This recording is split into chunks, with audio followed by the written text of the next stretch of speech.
versus EG.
Get the alpha, be the alpha. The battle begins.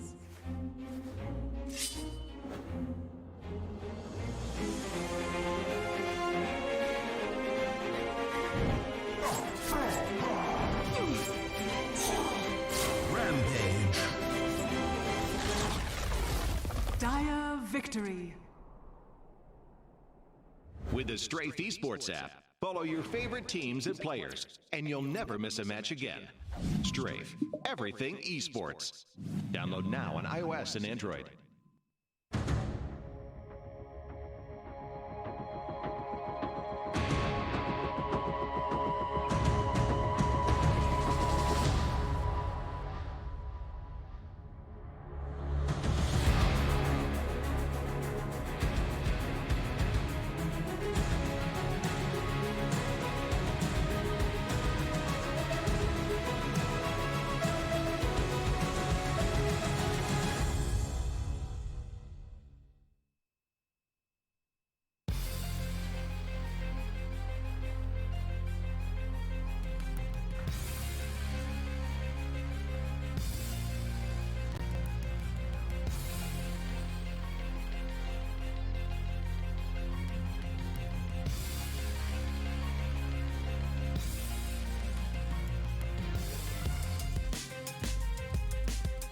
Made up of 4 of the 2015 Virtus Pro squad, this unit is battling hard to rekindle the magic of the past.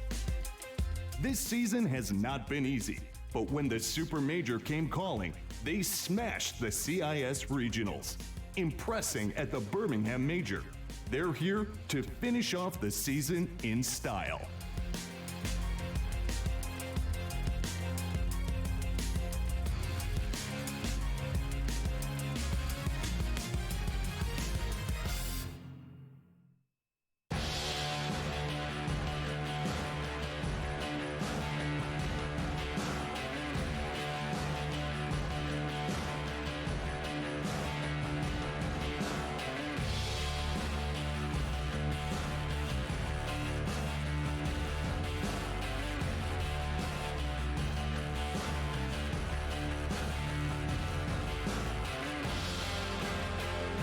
A fallen star.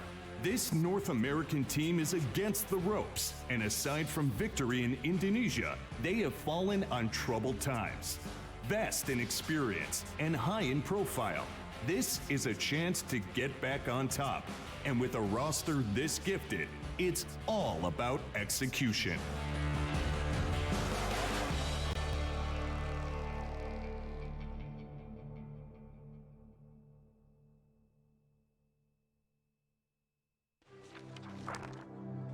It's all about the bloodshed, as Shiva said before the break. My name is Rodo. I, however, will be taking over for the last 2 series of the day, thanks to Shiva and the panels for the earlier matches in the upper bracket. But now it is about bloodshed because it's the lower bracket time, and time for Spirit to go head-to-head with Evil Geniuses. I'm not sure there's a slipperier set of customers for EG to be taking on in round number 1 of this brand new lineup. We've also got a new lineup on the panel as well. Alongside me are Cat, Black, and Nahaz. Good afternoon, gents. Are we ready? Good afternoon. I am excited. You know, the upper bracket, everyone's like, oh, that's where the best teams are at. Those are the exciting games. Those are where dreams are made, Paul. Lower bracket, where dreams die. And that's my place to be, baby. I love it. Nahaz, are you as equally excited at the aforementioned bloodshed that's about to occur? I am. We have gotten to see plenty of Dota already. 52 matches in 22 best of 3 series, 98 heroes picked or banned already at this tournament, and we're finally going to say goodbye to a team. Yes, and Black, it's... ordinarily, we'd be looking at this on paper and going, oh, it's EG Spirit, but that's a bit of a stomp. EG are just going to walk this, but this is a different world that we're in right now. EG are 1-11 in the last 12. Spirit are 10-10 in the last 20 of DPC matches. So are they, on paper, are they the favorites in this game? Well, I also believe in ESS Birmingham, they actually kicked them out of the tournament 2-0, right? Oh, yes. Yeah, so they're probably considered the favorites now. They have been a team for longer. The team play should be better. And just overall, they look more structured than EG right now. I mean, here's a good stat for you. EG currently have a 0% win rate with their roster, so yeah, you know. What, out of 0-4? 0-4? Yes. Oh, yeah. Games? Oh, yes. Yeah. Unfortunately, I thought so. they won one. Yeah, but they should have won one, potentially, in the groups as But well. should have won is a very big story this tournament already. Yeah, it a is. lot of games should have been won. But Yep, VGJ Thunder are probably in that same boat. Although they must be breathing a sigh of relief having seen TNC and Optic drop down to the lower bracket, that's for sure. We'll get into more DPC stuff in a minute. I do want to talk about Team Spirit to start off. And yeah, okay, it's Virtus Pro 1.0. It's the original Virtus Pro.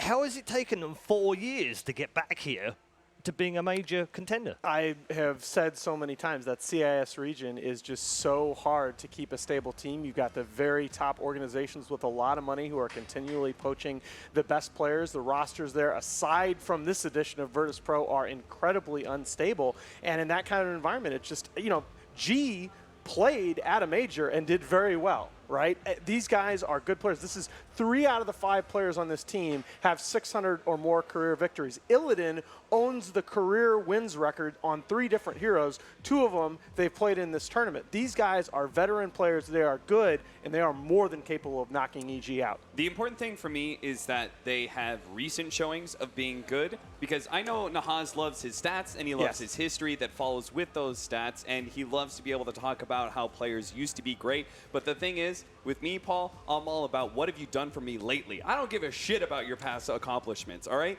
That was an older era of Dota. You got to keep up with the game, my friend. There's some legends of the past who used to look good, but maybe aren't looking so hot anymore. I have to say, I think that Team Spirit, surprisingly, look kind of good, despite the fact that they've got some old dogs who usually, these kind of guys will stick with older ideas of Dota. I think that Illidan definitely is one of the standouts for me, just because of the fact that I thought his playstyle was going to be very locked in to what it used to be.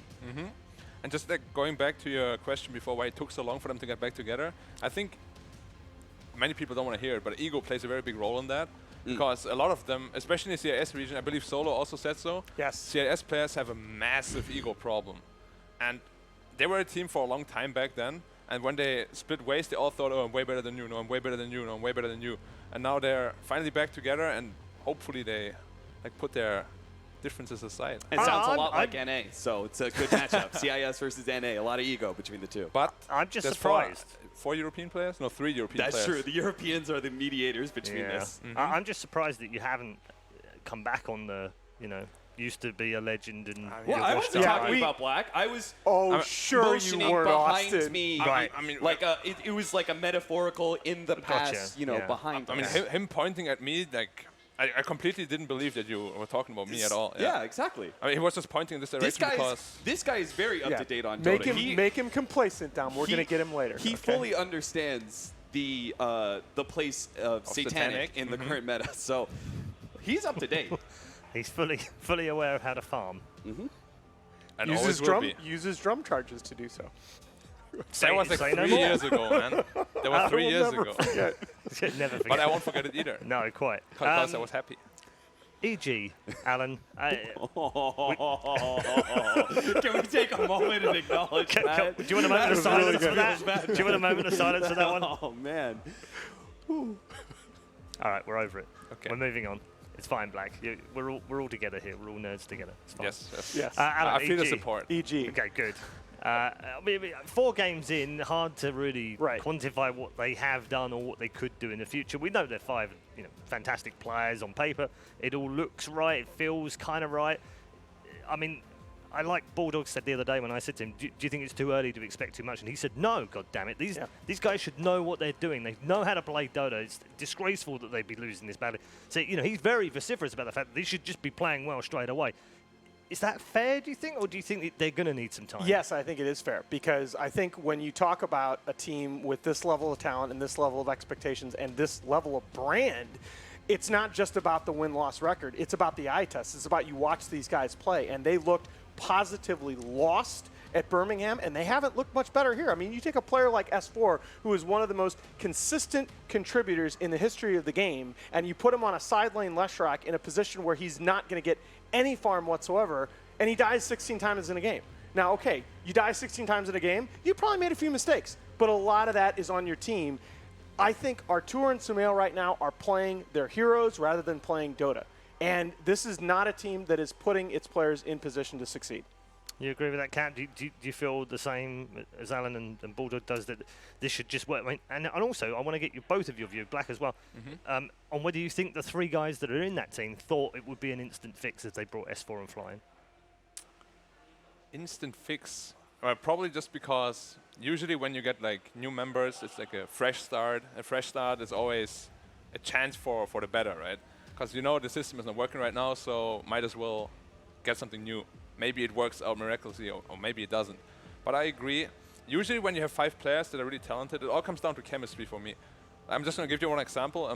When I was in Faces, we obviously didn't qualify for TI, but the Mineski team, they instantly started scrimming together, and from the first day, they were meshing very well, they were doing very well, and just because they're 5 really good players. You don't need time if the chemistry is there, because they're all good players, they all know Dota, and the skill gap right now is so little, it really doesn't matter that much anymore. Yeah, I will kind of agree, because I do think that the culture, I think that's something we don't talk a whole lot about, but the culture inside of the team is very important, right? Sure. And there's a reason why OG struggled to be able to find somebody who fit into the OG lineup, and then they literally grabbed somebody who was already within the culture in Seb, right? There's a reason that happens, and I think in that sort of chemistry and those ideas are pretty important, and obviously Misery wasn't really fitting into that, and I think they're hoping between being able to bring S4, who they're already tight with, and I'm sure they're friends with Fly as well, but you've got S4 and Fly coming in with Crit, who they already were together at one point in time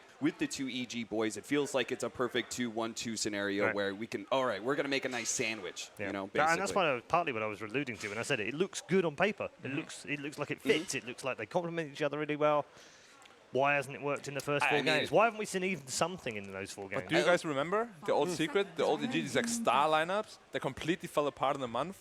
It's not all about how good you are, it's really about chemistry nowadays, in my opinion. I honestly think that this storyline is a bit overblown from my perspective. I agree. Listen, I think that chemistry is important and everything, and I think that this lineup can have this chemistry. But look, Dota is way more advanced than it used to be, and you can't just like hop in and instantly join the big boys club. Even if you've got the right players and the high skill and everything, you actually have to have to the minutia details to be on the same point. When's the right time to make a measurement? Is it after TI quals? But the is problem it after TI qualifiers? Is it after TI? 2 days after this event is the qualifiers.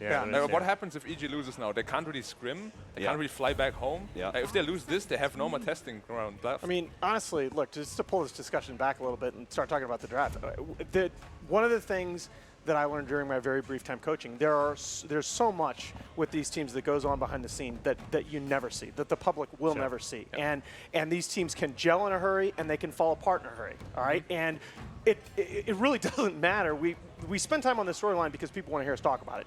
But what matters is that this team can find a way to win games. They're talented enough to do it, but it's not a trivial thing. All right, we're going to get into the draft for game number 1 with our first pick, Bane from Evil Genius. I will leave you with this, though, and we can talk about this when we come back. There's a rumor flying around that they're going to qualify through Europe. EG. Oh, please, let's not. So we can talk about that after. We're talking about EG, right? Yeah. But let's I think that's just based on a simple math problem of there's 3 of them that are loosely based in Europe, so I think that's probably where that comes from. So one of the things that I'll be looking for throughout the draft here is tempo control, the ability to dictate the pace of the game. Because if you look over the last 3 months, obviously a lot of this is Evil Geniuses with their previous roster, but EG are 22-11 in games ending before 40 minutes. They are 6-11 in games going past 40 minutes, and 6 out of their last 7 losses, you mentioned that 7 straight losses, have been of that duration, including one to Secret. This is a team that does like to play fast, and as the game goes on, the problems that they have with decision making and balancing that farm distribution really, I feel, get magnified. I would argue with you though. Spirit is one of the best, fastest teams in the scene right now, so it's very scary for them to go up against that because they're kind of playing into their hands. And with the Doom Nature's Prophet, that's like a really, really fast combination already. Probably position 5. I would argue the other way. I would argue that it is a very powerful. It is a very powerful early game combination, but it's also a combination that scales incredibly well into the late game. Yeah. Although the support Prophet, you know, sometimes you have this rough early game and you don't really contribute much other than your ult. But we will see how it goes in the early game. So it feels like right now, I would say the 3 things that are currently defining this meta, I would say laning phase is really big. Being able to have lane shove is a little bit farther down there on the list, and then Teamfight, super important. And I would say that right now, Team Spirit are representing the first two in that they have this 5 position, presumably in the Furion, which gives you decent laning phase, and that it's probably one of the better harassment heroes. And then you also have lane shove coming out from the Furion, while Evil Geniuses a little bit more focused on the team fight with the initiation advantage and the AoE that comes from the Sand King, but they also have their own laning phase hero in the Bane. Yeah.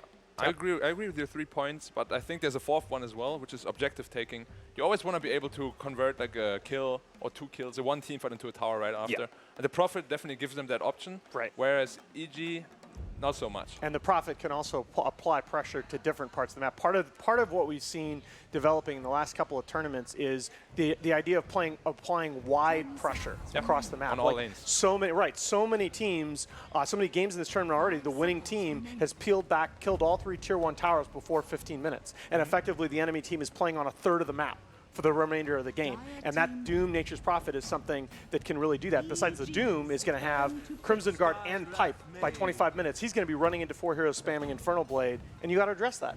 Because of the point you just made, I really dislike when people say pushing towers doesn't really matter that much anymore. Yeah, Map they're just control wrong. is so much, is so important in Yeah. Dota right now.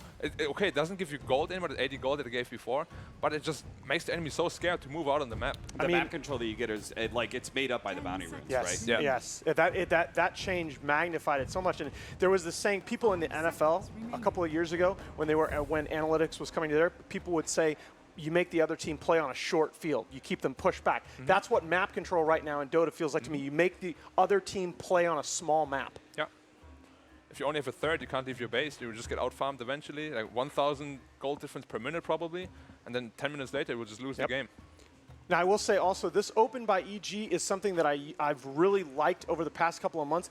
I am less a fan of it now, especially as first pick, because what you saw from Liquid earlier today, for example, you 4th overall pick a Visage, last hero in the first phase. The enemy team feels compelled to respond to that in the second phase, and you really get to use those counter picks to counter pick the heroes that they're responding with to the Visage.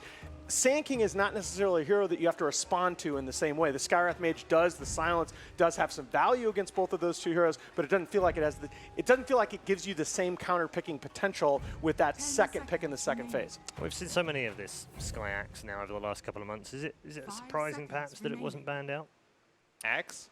It's just because of the fact that the Skywrath Oh, it's Skywrath? in that second phase. Honestly, this lineup right now I think is a bit confusing to me because they have like no stuns on any of the heroes right now. Yeah. Usually when you pick a Skywrath, you want to have a stunner with it, but not a Nature's Prophet. Like Prophet Skywrath support combo is very awkward for me. But remember, though, this is the CIS school of drafting going back a very long time, all the way to Goblack. You pick heroes that right-click well, that take Roche, and you don't necessarily need as many disables. I mean, it can definitely work. I'm just saying it's a lot harder to play Skywrath when you don't have that setup for his ult. Like you have a Sprout, and then that's it pretty much right now. Yep. To re-emphasize how important the laning phase is, we have this troll picked up, right? And we don't actually have a whole lot of knowledge about the 1 or 2 positions of Team Spirit right now. But the thing is that troll is probably one of the better laners against this Sky plus Doom. You're ranged at start, so you don't feel that kind of melee pressure that comes out. And you also have this physical damage, which is threatening to the Sky with the combination of the slow. So, and again, it just kind of re-emphasizes the point that it's not necessarily about the one-to-one hero counters or some of these later game heroes, but it's so much is going into this laning phase. But don't you question those? I agree with everything you just said, Cap, but don't you question still picking the Troll Warlord into the Skywrath Mage? Like, that was your next pick after the Skywrath. Because the games recently that I've seen Troll really struggle, he generally, almost always in pro games, is going to build that Battle Fury. And it's very easy for him to get hung up between Battle Fury and BKB. And that's the time of the game where he is so vulnerable to magical burst damage. Yeah, but I don't think there's too many other safe laners that deals with this combination of Doom Sky. Okay, fair enough. Like the Troll can. Yeah, and on top of that, of course, it gives the objectives that we spoke about. It's an easy Roche hero, it's an easy tower push hero. Sure. And I honestly kind of dislike the Battle Fury build, like that everyone's like tunnel visioning on it, because if you go Mask of Madness into Saint Yasha, you're actually an insanely strong hero, and I think people are not using it enough. You can even just go Mask of Madness Yasha into BKB, and this Luna, or actually any of the lineup, they can't face you at all. So I really hope he will, if he has a bad game, I really hope he won't go for the Battle Fury. I would like to see more diversity in that direction as well. But of course, if you have a great game, Battle Fury is always a good good item because the enemy has to stop you from farming. It like, gives you a winning condition and it takes one away from the enemy. Are you surprised by this setup in the room, by the way? There's not a lot of communication going on in this, other than with Fly and Sam Bulba behind. Usually drafting is done like, let's say you want to pick a position, right? That person will usually always give you input. This is good for me. I've seen different versions. I'm surprised that as a new team they're just not a bit more around each other. That's what I'm a bit surprised too. Yeah. Usually we talk a lot. I think it's fine. I like this Underlord pickup because I think they need the lane shove. I think the 1-to-1 matchup against the Luna is very nice. Other than that, the opportunity, it also counters the Doom because of the Dark Rift out of a potential bad Doom team fight. Same idea as like the Wisp countering Doom. Yeah, it feels, I think this EG lineup is looking really solid in their first 4. Does the Underlord, though, I wanted to ask you, Austin, because you specifically said the troll pick was about the lane matchups. Does the Underlord change your expectation of what the lanes are going to look like? Matchup-wise? Okay. No, Okay. I actually think Luna lanes incredibly well against Underlord. I agree. Because you don't care about the aura at all.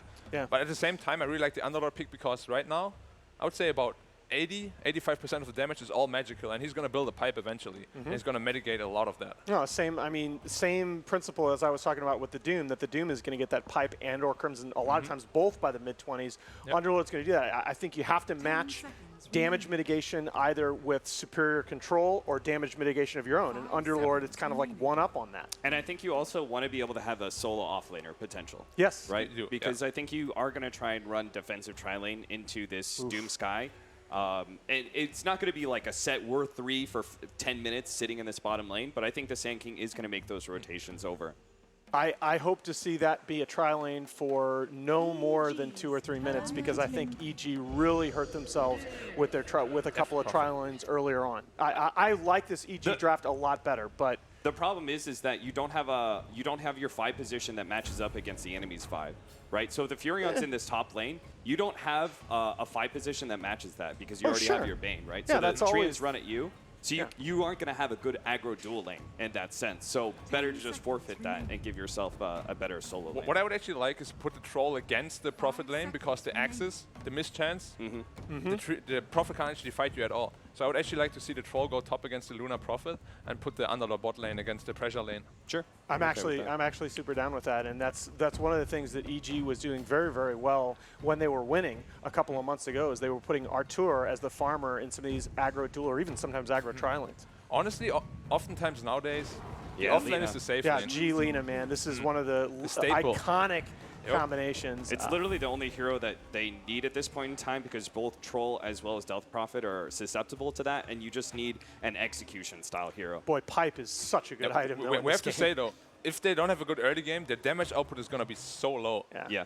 I mean, that's going to be typical with most Underlord, going up against most Underlord lineups when you've already had your agility hero counted. So I think it's like the exact kind of tempo that they needed. It was very smart last pick. Okay, predictions out on Twitter. 68-32 in favour of Evil Geniuses right now, so that's probably a fan-based boost, I guess, for EG. But has it swayed you at all, and has that first draft swayed you at all from Spirit winning this match? I like EG's draft quite a bit. I like it better than their drafts earlier in this tournament or Birmingham, but I just don't trust them to execute right now. Sorry, not trying to flame. I'm going to go Spirit. I'm just going to predict solely on draft, so I think EG is going to win this. Yeah, I'm kind of leaning with EG here. I will agree with Alan, though, that I thought going into this that Team Spirit was going to win. And I guess when it comes to Dreams dying in the lower bracket, I thought it was going to be the American Dream dying here. So, but EG for now, at least in Game 1. Okay. There are times when I wonder whether actually Capitalist is from the United States of America or even whether he's going to get back in when he flies home. Let's head into game number 1 and find out whether Evil Geniuses can put the first 1 on the board or whether Team Spirit can start off at a canter. Let's find out. Thank you, Red Eye. Yes, Evil Geniuses versus Team Spirit here in the lower bracket of the Dota 2 Supermajor. I'm ODPixel. I'm here with Fogged. It's going to be an exciting series for Fogged. Everything on the line. Obviously, a lot of fans at home watching to see if EG can win a game here on LAN. Yeah, definitely. I mean, this is the rematch of what we had at Birmingham, right? When Spirit knocked EG out. So we're going to see what they can do. However, I am kind of siding with the panel a bit here. I'm a little skeptical. I'm a little skeptical about Spirits. I think they can run away with them if they snowball the lanes, but they don't have a lot of setup. They don't have a lot of stun.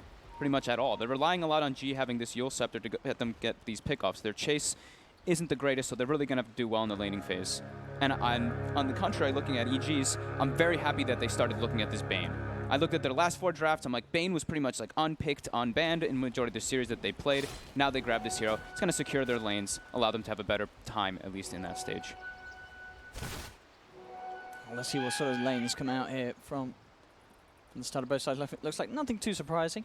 No, it looks is there very a standard. certain side lane you think is going to be incredibly strong with the dual lanes? Probably, I mean, I think they should be able to deal with the Nature's Prophet pressure up top. So I think this Underlord Bane is actually going to put a good amount of pressure onto Illidan.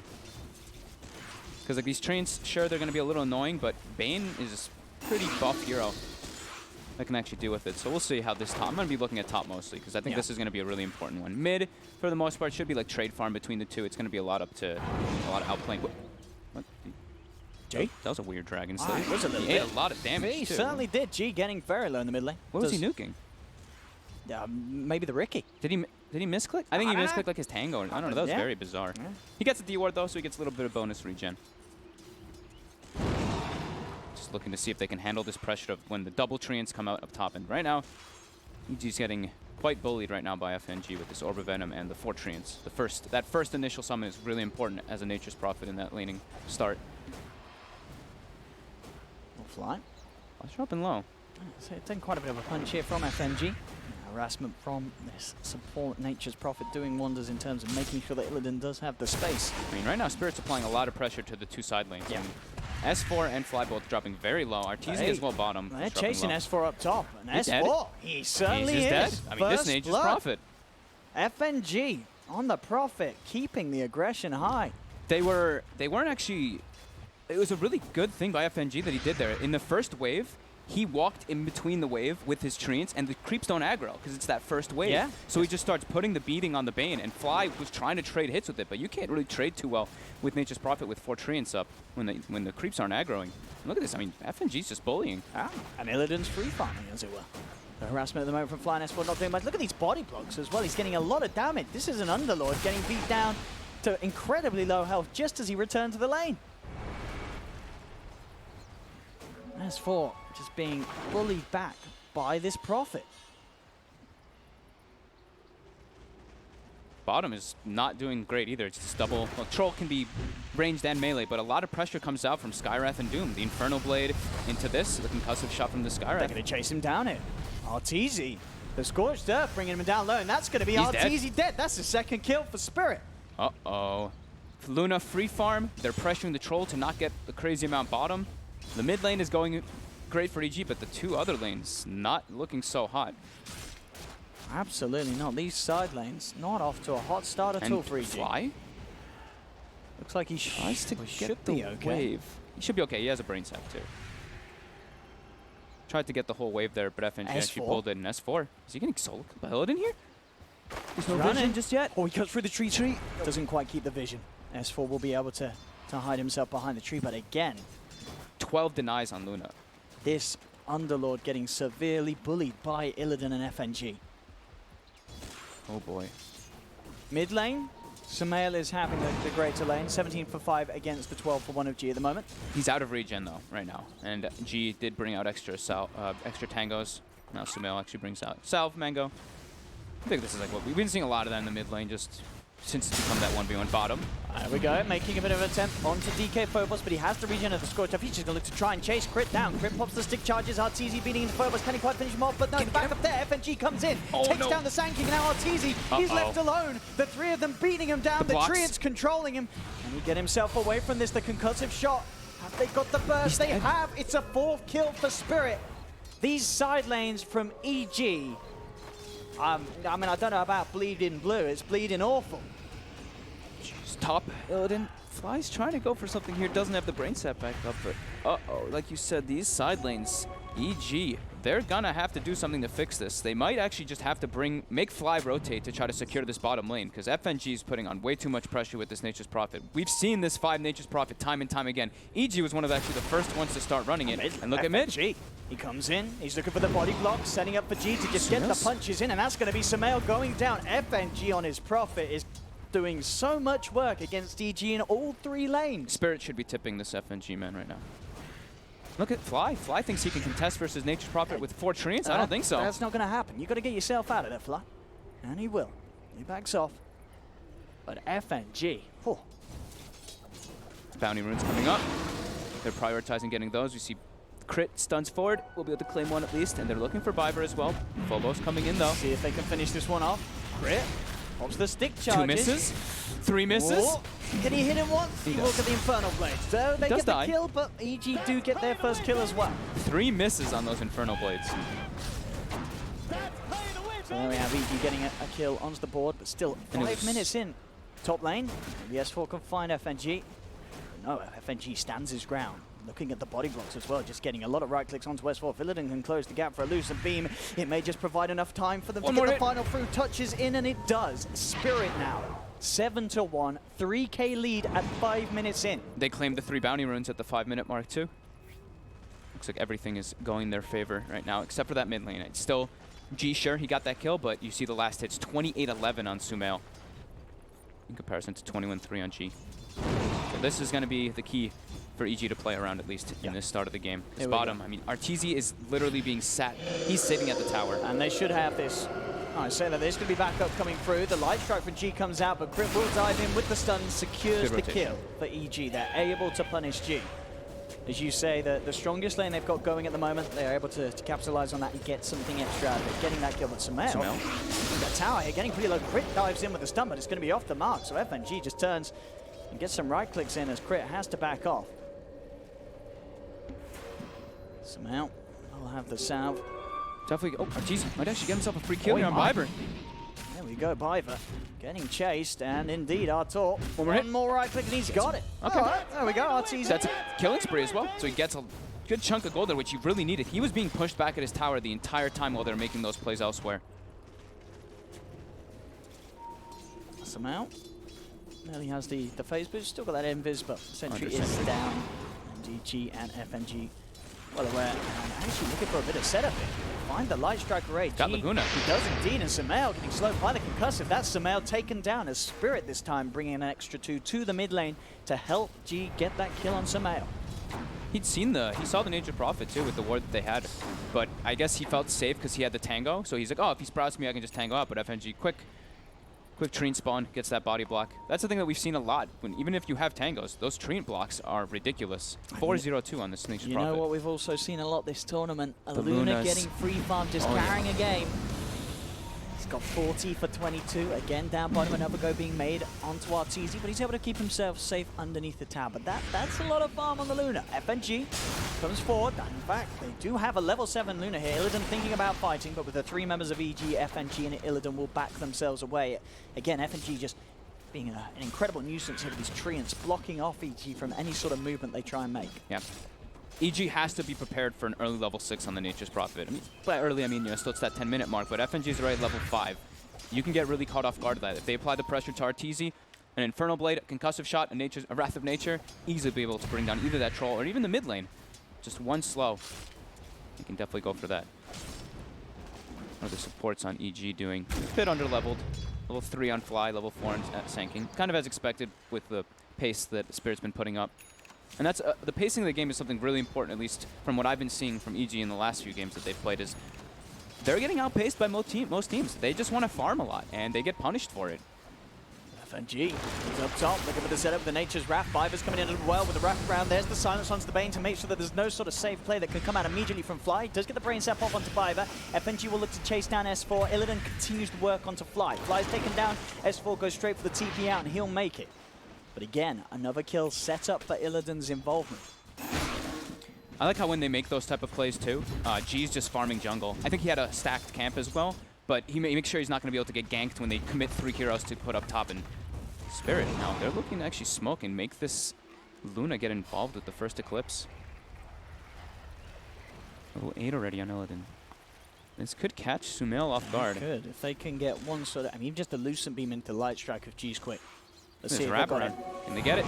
Oh, he's thinking about the Eclipse, but indeed, Sumail It's a hasted on Get caught G. out in DG. Perfectly done, but not quite enough burst. Sumail will live for now. FNG's going to come in to look to try and finish off the job, but there's the turnaround. Crit gets the two-man stun. Here's the Eclipse, though. Illidan steps forward. Can they finish off Sumail? They can. They may even get more out of this. They do. They find Fly. Crit trying to retreat, but there's the silence. They'll look for the chase down. Can Crit get himself away? He's got the stick charges and the burrow strike, so he will live. But FNG coming in, the sacrificial play, just making sure the vision's there with the Sprout, allowing Illidan to come in and clean up 2 kills in the middle lane. That haste rune coming in clutch. EG now trying to claim themselves some bounties. They get 2. They should be able to claim a 3rd as well. At least they get some gold going their way, but looking at this net worth, they're already starting out. The 3 cores on Spirit. They're at the top. Having a fantastic time. And at the moment, as you can see, the Viva Scaraf, it's the same net worth as S4's offlane Underlord. Yep. And we've seen support Scaraf a few times today already pretty much go off if he gets enough farm. This is a support hero that can do so much work. But we'll see this play again in the mid lane. The haste. G's aggression. Going in, knowing that he's got the backup, FNG always ready to turn up. And sure, FNG dies, but you're setting up for more glory and gold for Illidan. Oh, I mean, totally worth it. It's your 5 nature prophet. Sure, he's got a lot of levels, but... Top lane. Talking about that Luna, I make a bit of a go. They do have the Nightmare. FNG takes it off. Very nicely done there to make sure that Illidan can back up, and there is backup coming in from both sides. In fact, Sumail with the Exorcism will manage to take down FNG. See if EG can get more out of this DP movement. They should be able to get the tower off of this, committing all these heroes. Phobos ports top to try to help, but too much there for him to actually go for it. And G, this level 10 Lina, now beating down onto the mid-tier 1 tower. Ooh, I know Kyle would be very upset if he clicked on Arteezy right now. Arteezy is going to be going for the Battle Fury again this game. Trying to get that catch-up farm. That's a big rip, bringing a lot of people towards the mid lane. FNG's got to be careful. They do get the deny, EG, on the middle tower. S4, he just died! He just died? He knew that Lina was there. I guess he just wanted to get Laguna bladed. I don't know. He's dead. He's out of the game. The rest of them trying to back up, but Light Strike onto Fly. Sure, they get the tower denied, but they feed 2 heroes. I think they have to actually be able to play around their troll. I don't know if this Battle Fury is going to... He wants to be able to try to take the space that his team is making, but if he goes for this Battle Fury build, they are going to completely rely on Sumail using Exorcism perfectly in all their situations, because that's going to be all their damage actually coming out. It's going to be very hard for Crit to actually land any Burrow Strikes without the Blink Dagger, which he's very far away. Yes. 4K lead. Still, the 4 cores, the 2 from either side, are still very close to one another. Despite the chaos, the kills that are favoring Spirit, Arteezy and Sumail are keeping themselves very close to the farm of Illidan and G. Yeah, you know, we say it's okay like when in these situations to die as Underlord too, right? You're supposed to actually have some deaths as this hero because you want to get that experience, so you can just keep pushing out waves with high-level Firestorm and get that pipe, which he inevitably needs this game. Pipe Crimson Guard, the standard. Quick scan from Spirit will confirm the invasion of their jungle. Fly will get a couple of wards down. So he's going to try to watch where this inevitable Mask of Madness Luna is going to be farming. Always important, you know, we talk about taking the tier 1s versus those ancient farmers. This is another one of those situations where they have to try to get those early tier 1s on EG. And as you say, yeah, the Mask of Madness complete. Nearly level 12 as well on not just him, but also G.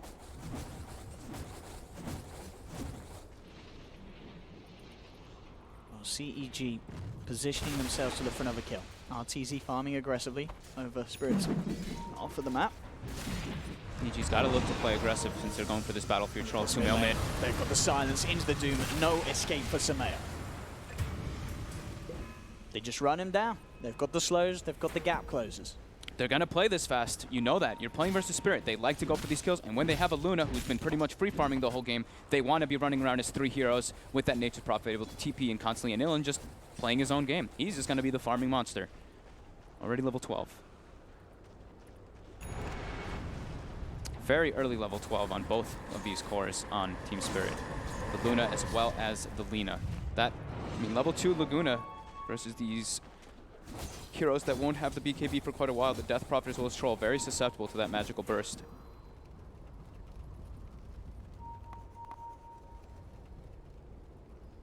Spirit playing in the enemy jungle, just constantly looking for plays here while Illidan gets that farm. EG kind of mirroring that movement.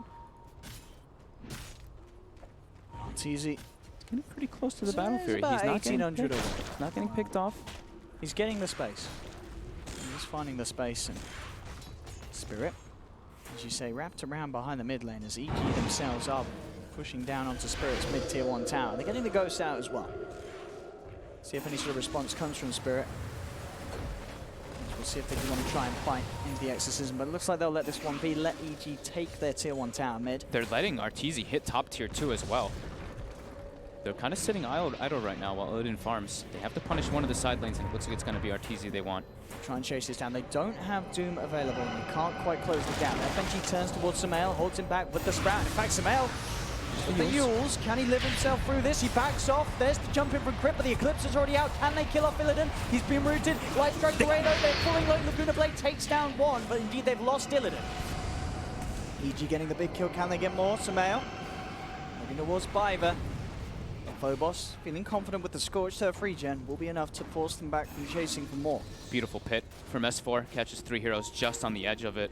So they're able to position and close the gap onto that Luna. Eclipse is down now too, and Arteezy runs bottom and getting all this farm.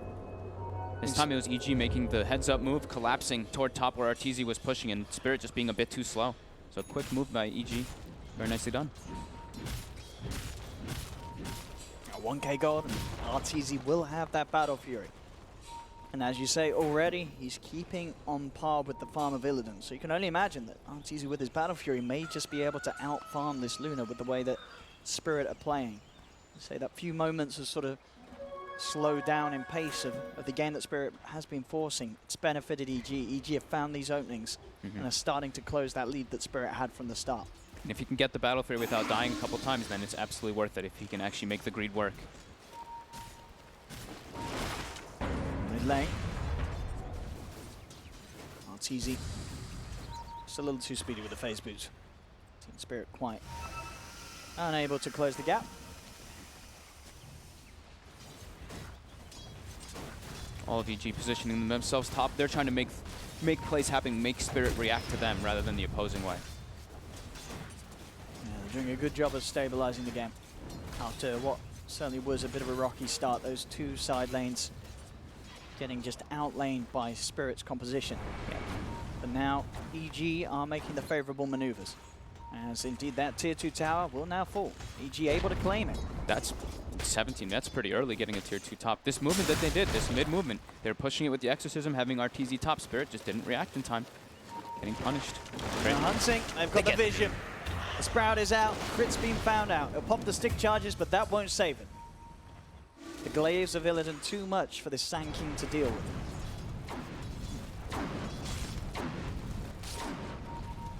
As for level 10, does have the hood complete and on its way out. It's gonna. I mean, it's really important timing if he's able to get the hood at the pipe early on.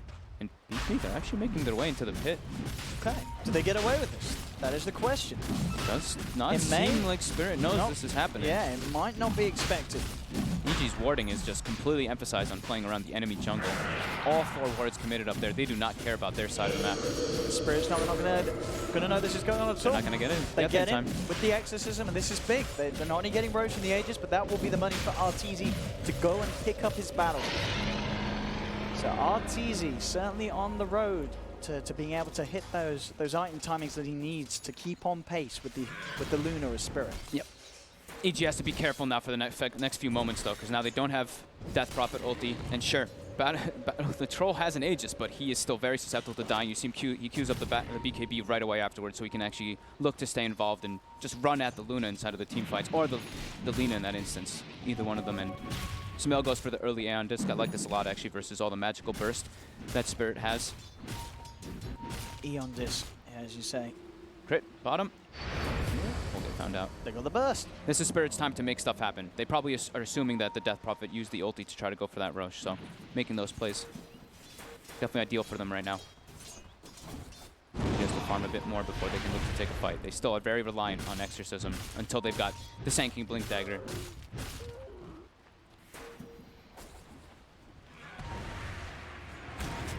Phobos as well saving up the gold. Do you think is there any chance that he's considering himself getting maybe the blink? I think he could. Could be. I like the. I mean, Vanguard makes you so incredibly tanky on this hero. Yeah, he gets the Vanguard. Fly up top. Good for the grip. Has the back of the Sumail, but it's around this shrine. Backup's coming through. Illidan immediately pops the Eclipse and fly. Too much Sumail's not burst, getting and indeed the Doom is there to stop it.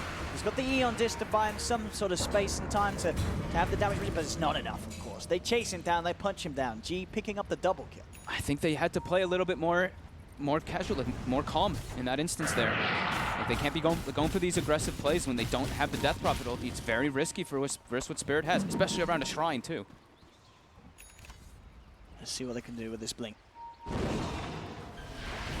EG still just looking to make space and time for Arteezy to continue to farm.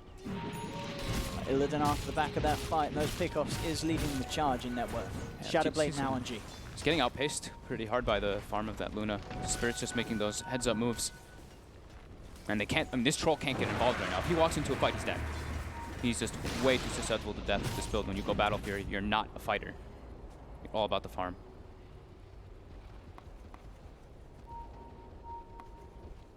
So like you said, Shadowblade for G. He can look to go hunt. They've got a couple minutes left still for that Aegis, about 2.5. So this is EG now. They've got Exorcism. They've got the Blink Sanking. This is where they can start looking for plays. They can make a big one as well if they can find either G or Illidan. Have to make sure their lanes are in good spots, though. Top is being pushed in pretty heavily, so Spirit does seem to know this is up. They don't see anything on the map with their wards either. Arteezy showing himself mid will raise suspicions. Yeah, look at this. They put the sentry down on the high ground too, checking to see if there's going to be any vision placed from EG. But positioning themselves up here too. And they're heading up. They'll see him. It's 2 men stun.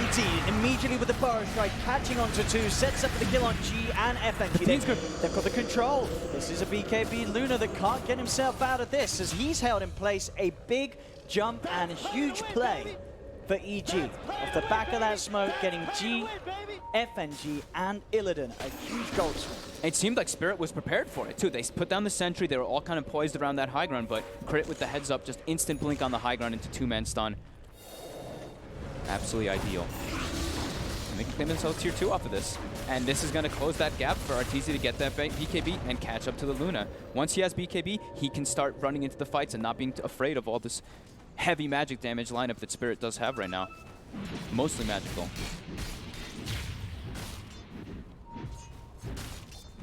All about playing those around those timings. She's looking to try to get a bit more here too. Still waiting on this high ground. See if anyone else re-enters this area of the map, either. Just have to be careful. He has got Illidan and G by him. They've got to smoke themselves. FNG drew the line to cut through that area. Already EG are backing out. They waited a little bit, but they don't want to stick around any longer, as it seems. The BKB is flying out on the courier for Arteezy right now. This could be a crucial timing. 30 seconds remaining on the Aegis. But already, they're opening up onto him immediately with the Lucifer being the Ancient Seal and the Mystic Flare. That's going to be Arteezy gone once. He's got the Aegis ready for round 2. S4 trying to root them and hold them back, and in fact, he's looking to take them out. Illidan going in with the Eclipse. Can S4 get everyone out in time? He can't. Arteezy will die. Oh, the he rest lives, will though. escape. The BKB was flying on the courier.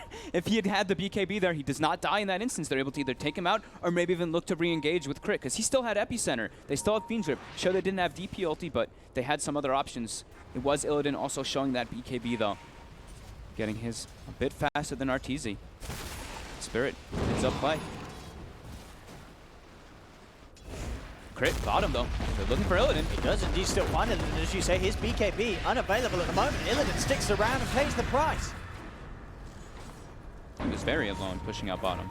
Getting out ever so too greedy there on the Luna. Out alone whilst EG, as we saw, they respawn and they take the opportunity to find the kill. Crit. Mid lane, looking towards Crit. Quick Ancient Seal and a Laguna Blade will burst the Sanking out of the game. Has an Arcane Rune, so well worth it. The Fiend's Grip on G. See if they can find a counterplay. They've got the Exorcism as well. So just as quickly as G may have found a kill, again, Spirit, they lose both of their cores, Illidan and G, off the map. And they're worth, those two heroes are worth a hell of a lot more than the Sand King. Crit wants to get in. He knows that they can find more out of this. FNG will TP out, but Phobos gets left behind. And that is a third core. EG finding massive kills. 3 cores dead in the span of a minute. Spirit, that lead that they once had, is certainly slipping away. EG making very careful and calculated plays that The lead's, yeah, pretty much completely gone. There's a 7K gold lead, almost 7K experience lead, and it's like 1K gold lead, but the experience is even now. Got to be more careful about going out alone, Spirit.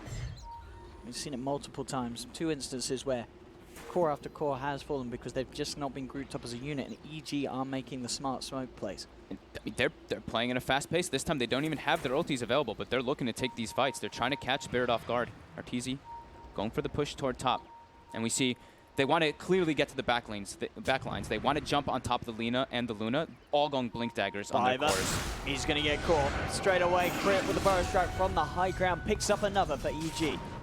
Yeah, I'm loving this itemization this time from EG, at least on like, Sumail's getting this early blink. Even Arteezy is going to be going for a blink next. They want to just get on top of those squishy cores that Spirit does have besides the Doom.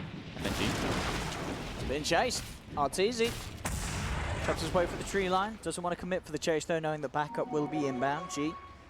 He is moving in. I mean, around the shrine, it's not a kill really he can get on his own, but indeed with the Phobos, he might be able to, but no, the BKB out in time, and that may just save him.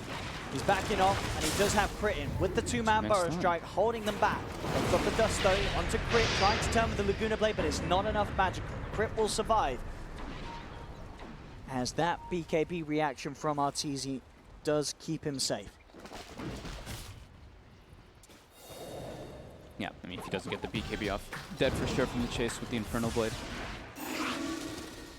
EG reacting very well to Spirit's aggression, and now there's no Doom up.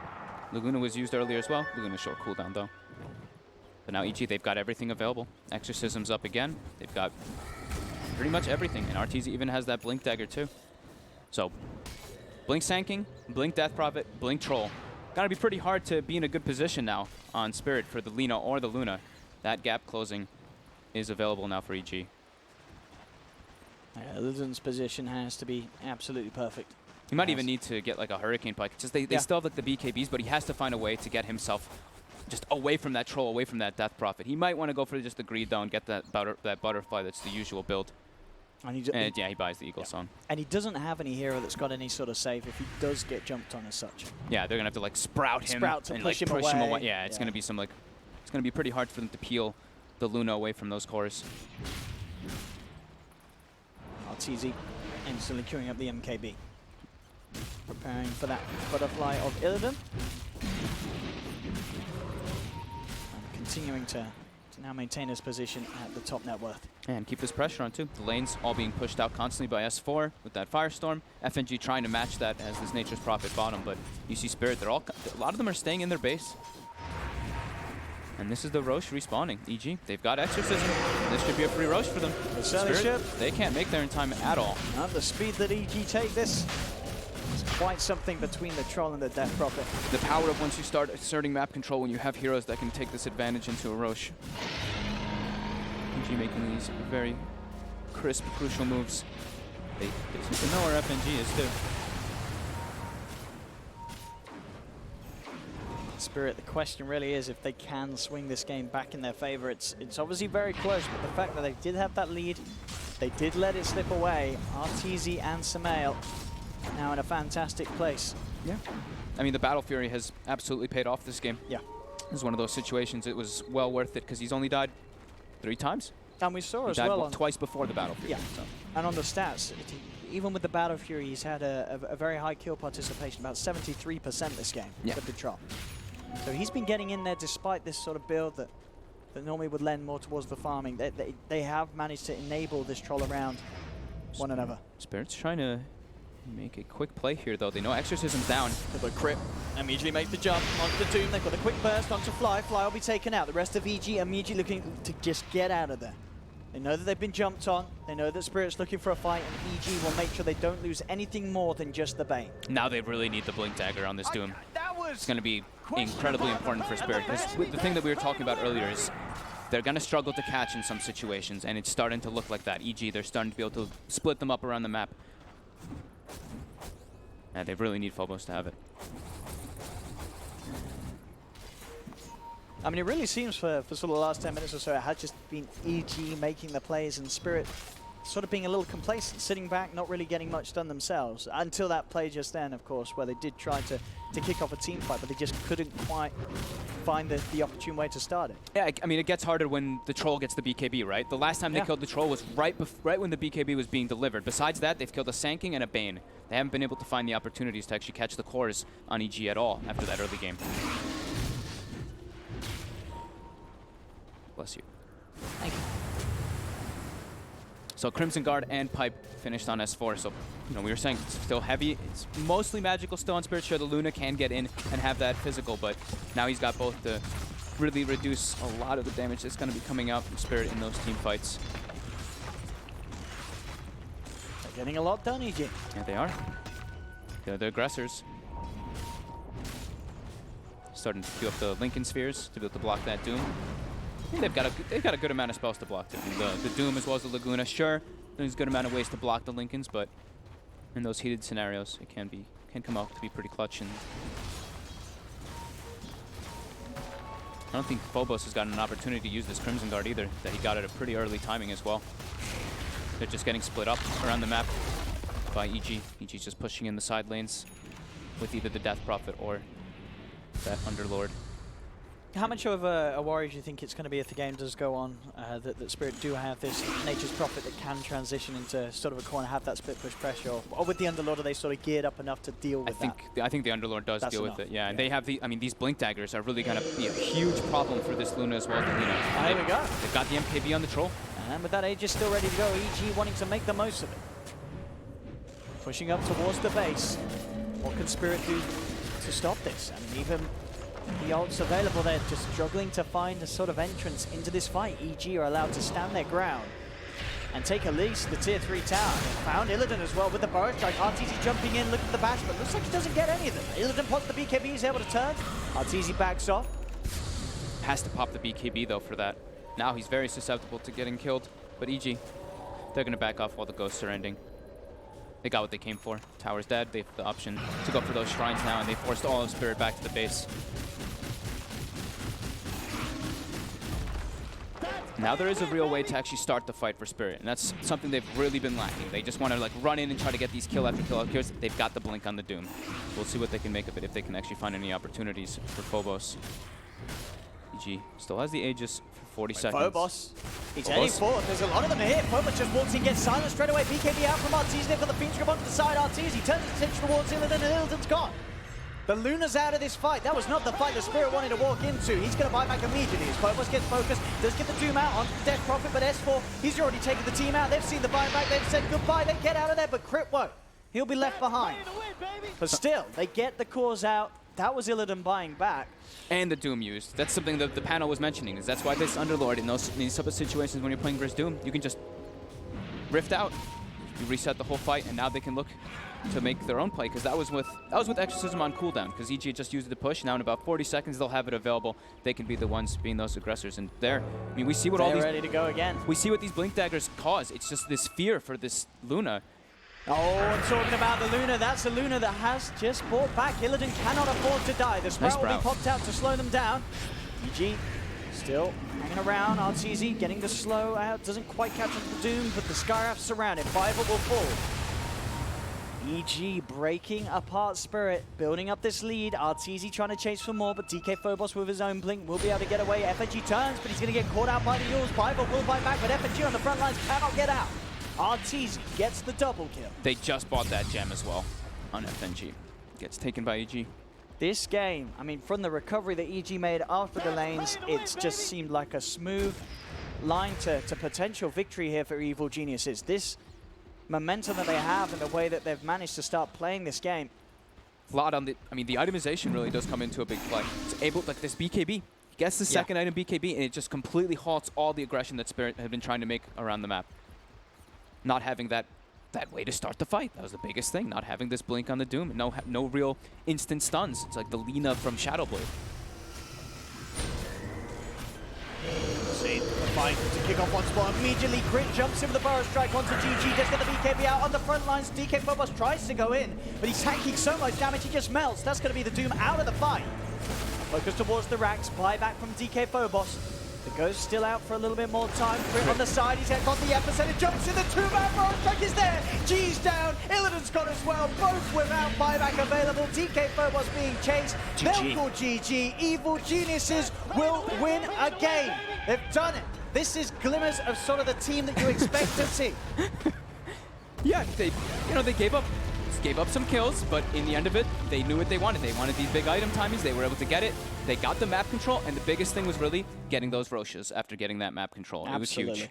I mean, I can imagine the net worth graph and XP graph was just a straight line to victory. Yep. After sort of that early start, as we said, they got about 8K behind. The lanes were looking very strong from Spirit, but the plays, the calls that EG were making, were the plays and calls you expect from this caliber of players? Yeah, it was. I mean, they were excellent. It was just waiting for that item timing. They got the BKB control, and it felt like they got full map control right after that. It just seemed like Spirit were not able to actually find any opportunities after that. They just kept getting split up. And Phobos, this Doom, after applying so much pressure in the laning phase, 7,000 damage done. The lowest in the entire game as this Doom.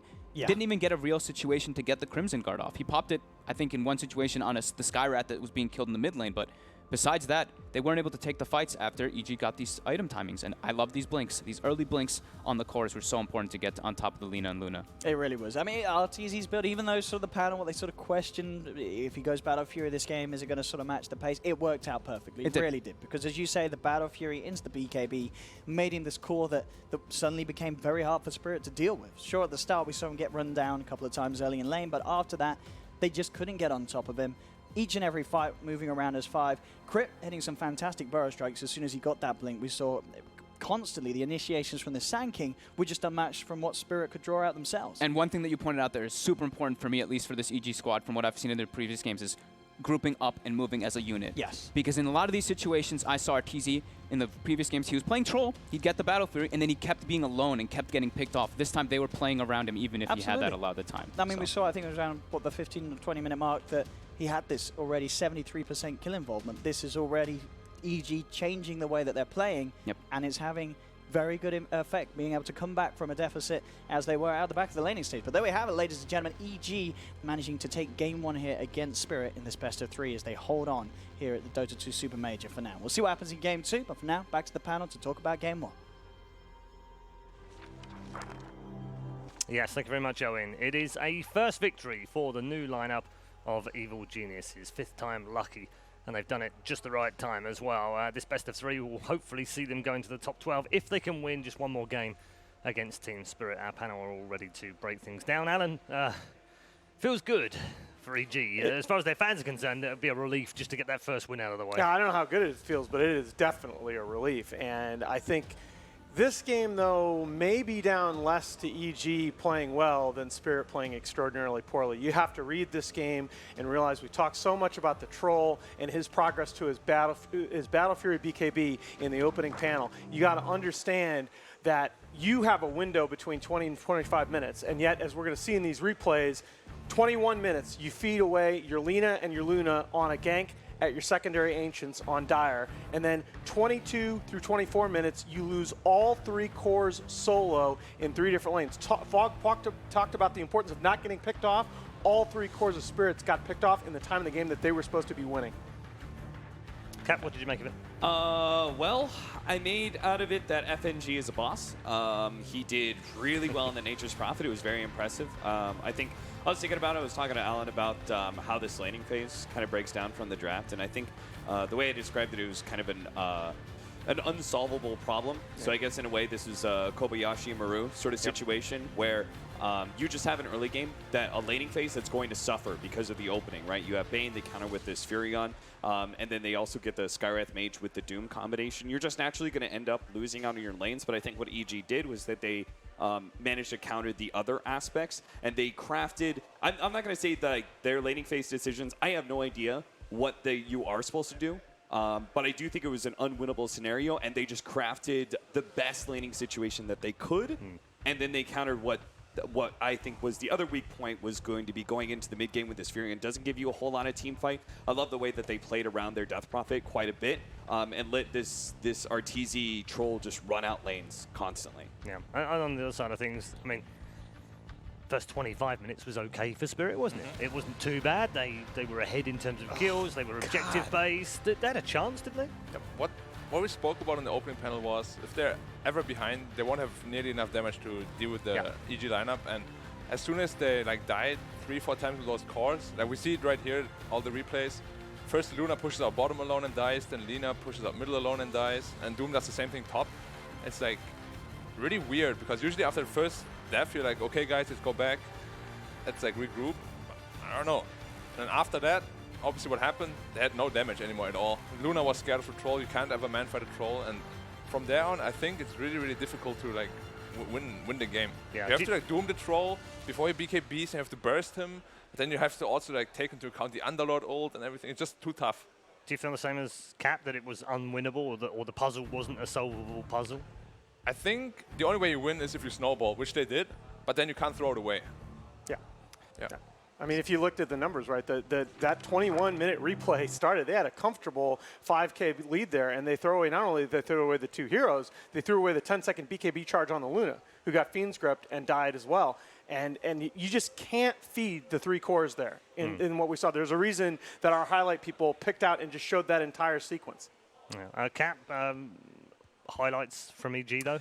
That last little bit, I think the 2 pushes from Evil Geniuses into the high ground showcased, I think, something that I am learning currently from this newest meta, which is the fact that you have to be very very careful when it comes to any of these objectives, whether it's Roshan or pushing into the enemy base. I think now more than ever, it's this weird contradiction where winning a team fight is actually the most dangerous position for you to be in, right? Because that's where buybacks come into play, and that's where these leads are thrown most often. I think Evil Geniuses played very disciplined, and it's not terribly surprising. I think EG has long been a team who looks best in those kind of mid-game scenarios where they have some of their items and they can play and coordinate some of these team fights really well. The discipline that it took to be able to take some of these objectives, force the little things. Like, I would say one thing is that I know you wanted the Troll to pop his BKB to kill the Luna, but I actually disagree. I think Troll doesn't pop his BKB because you're utilizing something that you won't have for the secondary fight. Yes. Right. And I think EG have a very strong understanding of this newer concept of Dota. And it's new because buybacks are now more relevant than they've ever been. Yeah, we're seeing an awful lot of them utilized across the board. LGD are doing it, Virtus Pro are doing it, Liquid are doing it, did brilliantly earlier. MVP for you gents, Alan? I'm going to give it to Sumail's Death Prophet. I think they played very well around her. I think he got out to a farm lead, and he stayed there even as Team Spirit had the overall net worth advantage. Sumail was very farmed. He got that Aeon disc up super early to minimize some of the potential impact of the Doom in the fights.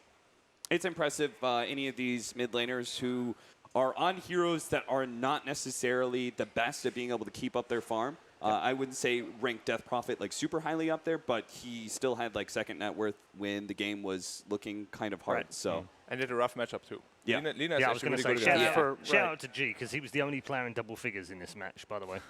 Yeah, 10 kills on the laner. At the same time, though, you look at the damage.